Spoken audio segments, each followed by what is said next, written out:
Hi again, everybody.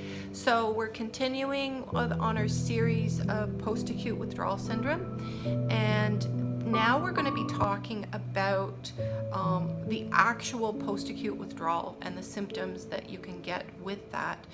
And I think it's really, really important to note that perceived or not, so you might not even know that you're going through it. You might not perceive that you're going through it, but perceived or not, the body and the brain are going through acute and post-acute withdrawal symptoms for the first 2 years. So some people think, I'm not having any withdrawal symptoms, I'm not going through any changes or anything, but that just means that you're not perceiving it, which might be a great thing, right? You're not seeing anything is going on. But what is happening is that our brain is going back to a normal state.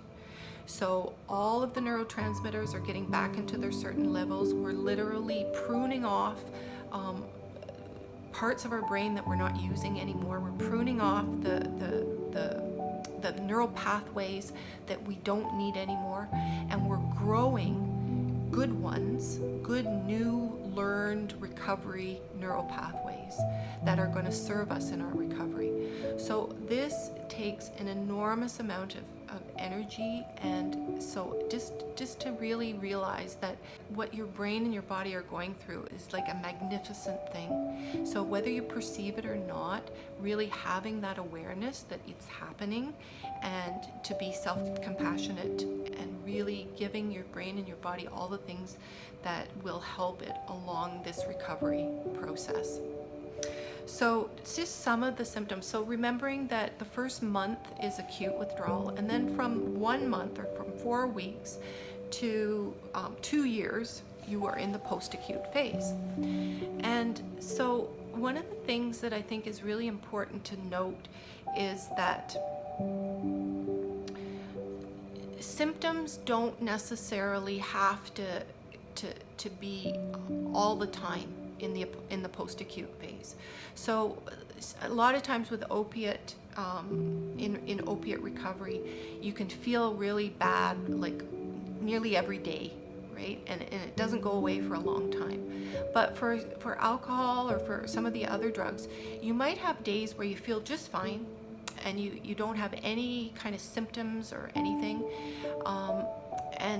And you might, once a week, you might just feel like a little off or something. So I think it's important to know that in the post-acute phase, you're going to have good days, which are great, right? And you're going to have bad days. And just to know that when you're having a bad day, to really take care of yourself and to feel compassionate to yourself, because this just means that you're growing new neurons and shedding off the ones that aren't serving you at this time. So I think that's important.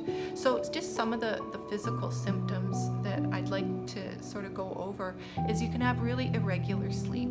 So not having a good night's sleep, or really sleeping well and then the next night not sleeping well. It's just erratic sleep. So irregular sleeping patterns are one of the things. So really establishing good sleep hygiene is important in post-acute withdrawals. So going to bed at the same time every night, making sure it's really dark, making sure that you have like comfortable, you're not in a lumpy bed or anything, and you have good pillows, like making sure that you're just as comfortable as possible. And if you're waking up in the night, doing something that can help you get back to sleep, whether that be doing a little meditation or a prayer, or getting up and doing a little bit of yoga, or just a little bit of physical activity, and then trying to get back to sleep again. That can be helpful in that. Restlessness is another huge one in the post-acute withdrawal stage. A lot of people feel really restless, like they can't sit still, that they're not taking information in properly, that they're just all agitated, and this is normal, right? You're gonna go through it, and you're gonna come out the other side. It will pass. Remember, all of these post-acute things are going to pass. They're going to get less and less and less and less until they're not there anymore. So another one is lethargy, or lethargy just meaning that you're just so tired, you're exhausted. And you can have this every day, or you can have this once in a while, like, every third day or fourth day, you're just like, oh my God, I can't get off the couch. And not having the energy to even get dressed or brush your teeth or do the dishes or that kind of thing. So lethargy is a big one. A lot of people in post-acute withdrawal syndrome, like in that stage, they will have regular naps, and I think that's a great idea. So if you're tired, sleep. Right, your brain is healing. All of your body is going back to normal. So sleep will help the healing process. So if you're tired and you can sleep. Itchiness is a strange one, but it's part of the post-acute. You can get really itchy, and this is just all the toxins and all the bad stuff from the drugs coming out of your skin. So you can get very itchy. Pimples or skin breakouts, you can get that. That's just the same thing. All the drugs and the toxins are just coming out of the biggest organ in your body, which is your skin. You can have very increased or decreased appetite. A lot of people will crave sugar, especially in the post-acute stage. Eating a lot of ice cream, going for donuts, going for that kind of thing. It's just this craving for sugar. So, and some people don't want to eat at all. Like, they're just like, I don't feel hungry at all. So it could be either way. So just to know that's kind of thing. Some people get increased pain. A lot of people will go through a series where they're having migraines, or they're having physical pain, or their back's acting up, and it's just so pain can be exacerbated during this stage. And it's really important to explore any kind of alternative, other than drugs, methods of pain relief. For migraines, there are non-narcotic medications that you can take for migraines. For back pain, you could explore acupuncture or massage therapy or chiropractic or going to a pain clinic or that kind of thing, or exercise. A lot of times yoga and exercise can be very beneficial for acute or chronic pain. So that's another thing.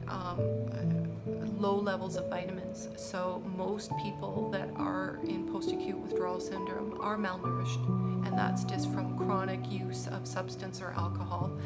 So your vitamin D, your vitamin B, really, really important. Vitamin C, magnesium, zinc. These are all vitamins and minerals that can become very depleted. So maybe even getting your blood checked, or you could even think about going to a naturopath and getting some supplements or whatever, just to help you along in the getting your body back in good working order from using drugs or alcohol for a long time. Adrenal fatigue is another thing that can happen, because we've been putting our adrenal glands under so much stress for all this time, during our drug runs and everything, that our adrenal glands can be just completely depleted, and the B vitamins especially can help that. Taking B vitamin in the morning and then again at lunchtime over like a year can really replenish the adrenal glands and help with adrenal fatigue. So that's something to keep in mind. So psychologically, there can be a lot of depression. Some people go into major depressions. Anxiety can really spike, or panic. Some people, it's anger and rage. It's like all these suppressed emotions that you've been stuffing down for years or whatever from your active addiction are starting to come up, and you start to feel. So all these emotions that you haven't felt in years and years and years, all of a sudden you're starting to feel again. So so anger, rage, fear, panic, anxiety, depression, grief and loss. Sometimes grief and loss, like we've been pushing things down so much and it just all of a sudden comes up. So just being aware, like, getting help. Like if you need to speak to a counselor, if you need to go into a group, do that. Get support from friends and family or whoever it is out there. Don't go through this alone, because you don't have to go through this alone. This is the normal part of healing, and we don't do a healing alone. We don't go through recovery alone. We need to go through it with people that can help us get through it. You know, we're not islands in ourselves. So some other things, trouble concentrating, trouble taking in information. A lot of people think like my brain is dead, I'm not taking in any, I can't concentrate, that kind of thing. Normal, absolutely normal. We can seem to be more sensitive to things, and this can be emotionally sensitive or physically sensitive. Like all of a sudden, you know, we've been, you know, it could be milk products, right? All of a sudden I can't eat dairy anymore. It's just not, you know, affecting me the same way as it used to. So that's something to be aware of. Our whole bodies and our whole minds can change during the post-acute phase. Our memory can be out the window, right? We're just not, you know, it's erratic all over the place. We're bouncing, that kind of thing. So that's kind of some of the things that we can go through psychologically. So there's also social things. So a lot of people, when they're going through post-acute withdrawals, especially if they're in a depression, there can be some isolation. So really watching, is my isolation something that I'm regenerating, and this is good for me? I'm sleeping, I'm relaxing, this is my self-care, or am I hiding from the world and this isn't a good thing? So really reflecting on isolation, if you're spending too much time alone, or if it's a good thing for you, and making sure that you address it, being honest with yourself so that it doesn't turn into a pattern and you're right down the same rabbit hole and you're relapsing again. Another thing is not wanting to interact with family and friends, or not wanting to go out. So when the isolation is really affecting the relationships, that's something to be aware of. And some of it can be absolutely normal, part of the post-acute withdrawal phase. And but just, you know, making sure you're getting the right help that you need, and wanting to overcome things. Like if this is a problem, it's like I'm going to head it right on, straight on. I'm going to deal with it, and I'm going to be honest about it, and I'm going to do something about it. That's really, really important. Some behavioral changes. So you might have changes in your relationships, because all of a sudden, you know, you've been using and been in active addiction, and then all of a sudden you're straight, and so your marriage might change, the relationships with your family and friends might change, and just getting to know who you really are as a straight person, not always addicted to drugs. That's a major, major change that you might be going through in the post-acute withdrawal phase. Procrastination is a really, really big one. Some people keep putting things off. And low motivation, that's part of the post-acute withdrawal phase as well. Just not wanting to get out there and do things. You might have to push yourself.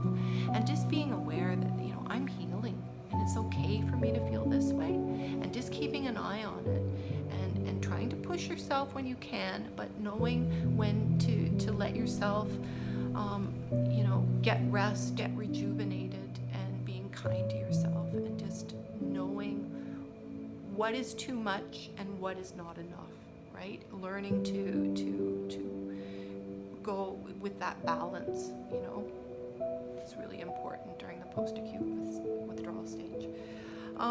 So I'm going to stop here because I wanted to address another part of this in the next video. So stay tuned for the next video. Thanks for watching.